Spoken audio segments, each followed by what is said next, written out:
ఎంసీపీగా ఏర్పడ్డది marks Lenin సిద్ధాంతాన్ని కాపాడడానికి, మార్క్స్ లెనిన్ యొక్క ఆధారంతో ఏర్పాటు చేస్తున్నటువంటి కార్యక్రమాన్ని, వ్యూహాన్ని, ఎత్తుగడలను పరిపుష్టంగా సంరక్షించడానికి. మహనీయులు మార్క్సిస్టు మేధావి మద్దికాయల ఓంకార్ ఆంధ్ర మహాసభ కార్యకర్తగా ఆయన రాజకీయ ప్రస్థానం ప్రారంభమైంది. కామ్రేడ్ ఓంకార్ ప్రఖ్యాత తెలంగాణ సాయుధ పోరాట యోధులు. ఆయన ఒక కమ్యూనిస్టు దిగ్గజం, పోరాట తరంగం, అనుభవాల గని. 5 సార్లు అప్రతిహతంగా ఎమ్మెల్యేగా ఎన్నికై ప్రజలచే అసెంబ్లీ టైగర్ అనిపించుకున్న నాయకుడు కామ్రేడ్ ఓంకార్. ఆయన తల్లి పేరు అనంతలక్ష్మి, తండ్రి పేరు రామయ్య. ఓంకార్ గారి సతీమణి శ్రీమతి లక్ష్మి గారు కూడా సాయుధ పోరాట యోధురాలు, స్వాతంత్ర సమర యోధురాలు కావటం విశేషం. ఓంకార్ జన్మస్థానం ఏపూరు గ్రామం, ఆత్మకూరు ఎస్ మండలం, సూర్యాపేట తాలూకా, నల్లగొండ జిల్లా. ఓంకార్ చదివింది 4వ తరగతే అయినా న్యాయశాస్త్రం అభ్యసించిన వారికన్నా చట్టం తెలిసిన మనిషి. తెలుగు, హిందీ, ఉర్దూ, పంజాబీ, ఆంగ్ల భాషలలో అనర్గళంగా మాట్లాడగలిగే ప్రావీణ్యత ఉంది. పేద ప్రజల పక్షపాతిగా చట్టసభలలో ప్రసంగించి పలువురు ప్రశంసలు అందుకున్నారు. దళిత, ఆదివాసీ, గిరిజన, బడుగు, బలహీన వర్గాల వారికి అనుకూలమైన చట్టాలు చేయించి చరిత్ర సృష్టించగలిగారు. శాసనసభలో శాంతి భద్రతలపై జరిగిన చర్చలో ఏకదాటిగా 2.5 గంటలు ప్రసంగించి అందరినీ అబ్బురపరిచారు కామ్రేడ్ ఓంకార్. వరంగల్ జిల్లాలోని నరసంపేట నియోజకవర్గ ప్రజలు కామ్రేడ్ ఓంకార్ ను 5 సార్లు ఏకదాటిగా ఎమ్మెల్యేగా ఎన్నుకొని ఆదరించారు, అభిమానించారు. నిజాం ప్రభుత్వం ఓంకార్ తలకు వెలకట్టి రివార్డు ప్రకటించడం వల్ల అజ్ఞాతవాసంలోకి వెళ్లవలసి వచ్చింది. 3 సంవత్సరాల చెరసాల జీవితం, 22 సంవత్సరాల పార్లమెంటరీ జీవితం, 15 సంవత్సరాల అజ్ఞాత జీవితం ఆయన సుదీర్ఘ రాజకీయ జీవితంలో భాగమయ్యాయి. సైద్ధాంతిక పరమైన సమస్యల వల్ల సిపిఐఎంతో విభేదించి 1984లో ఎంసిపిఐని స్థాపించారు. విప్లవకారుడైన ఓంకార్ స్థాపించిన ఈ ఎంసిపిఐయు భారతదేశంలోని అనేక రాష్ట్రాలలోకి విస్తరించబడటం విశేషం.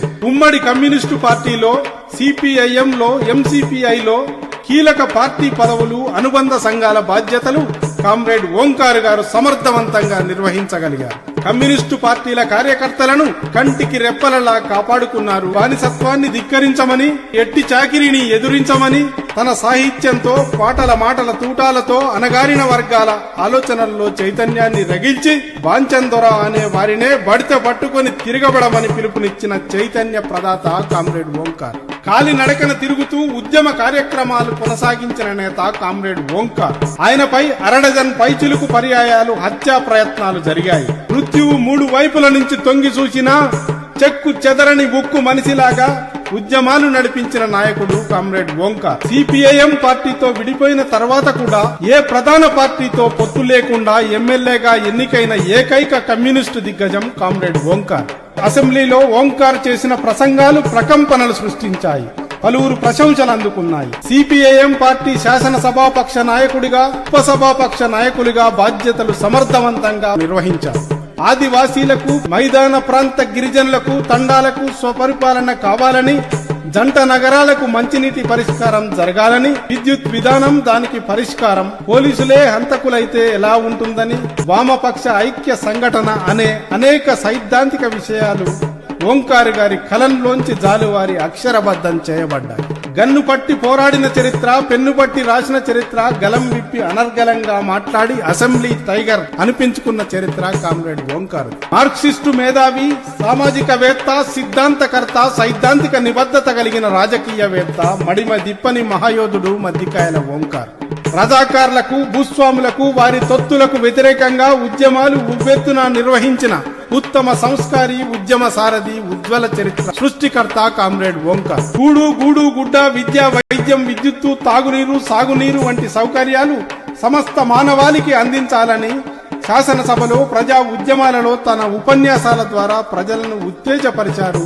పాలకులకు కనువిప్పు కలగజేశారు. కష్టజీవుల హక్కులను కాపాడేందుకు తన ప్రాణాన్ని సైతం పనంగా పెట్టేందుకు వెరవని నాయకుడు కామ్రేడ్ ఓంకార్. 19/12/1984న పర్వతగిరి మండలం అన్నారం గ్రామంలో నిర్వహించిన సభలో కామ్రేడ్ ఓంకార్ ప్రసంగిస్తుండగా గన్ కాల్పులలో ఓంకార్ ప్రాణాపాయ స్థితి నుంచి బయటపడ్డారు. కానీ తన శరీరంలో బుల్లెట్ ఉంచుకొని 24 సంవత్సరాలు జీవించి అనేక ప్రజా పోరాటాలకు ప్రాణం పోసిన త్యాగధనుడు కామ్రేడ్ ఓంకార్.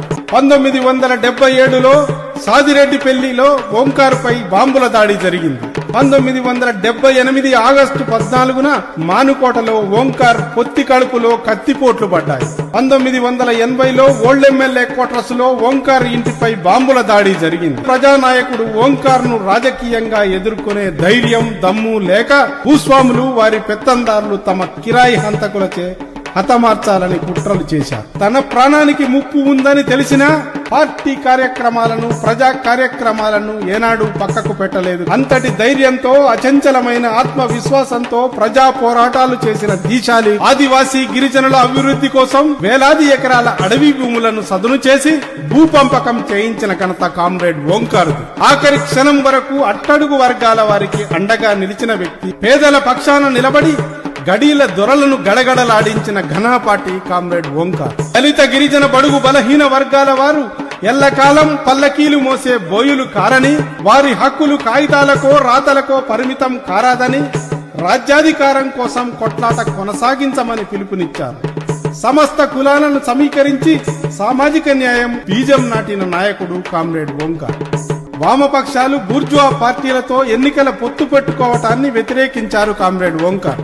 సైద్ధాంతిక పరమైన విభేదాలతో విడిపోయిన వామపక్ష భావాలు గల ఎర్రజెండా బిడ్డలందరినీ ఏకం చేసి బలోపేతమైన ప్రత్యామ్నాయ వేదిక ఏర్పాటు చేసే ప్రయత్నం చేశారు. ఆయన 6.5 దశాబ్దాల సుదీర్ఘ రాజకీయ ప్రస్థానం సువర్ణాక్షరాలతో లిఖించదగ్గది. కామ్రేడ్ ఓంకార్ జీవితం ప్రతి మనిషికి, ప్రతి ప్రజాప్రతినిధికి, ప్రతి నాయకునికి ఆచరణీయం, అనుసరణీయం, అనుదిన స్మరణీయం. అలనాటి అసెంబ్లీ టైగర్, అనుభవాల గని, అలుపెరుగని యోధుడు, అస్తమించిన ఎర్ర సూర్యుడు కామ్రేడ్ ఓంకార్ గారికి మా అరుణారుణ జోహార్లు.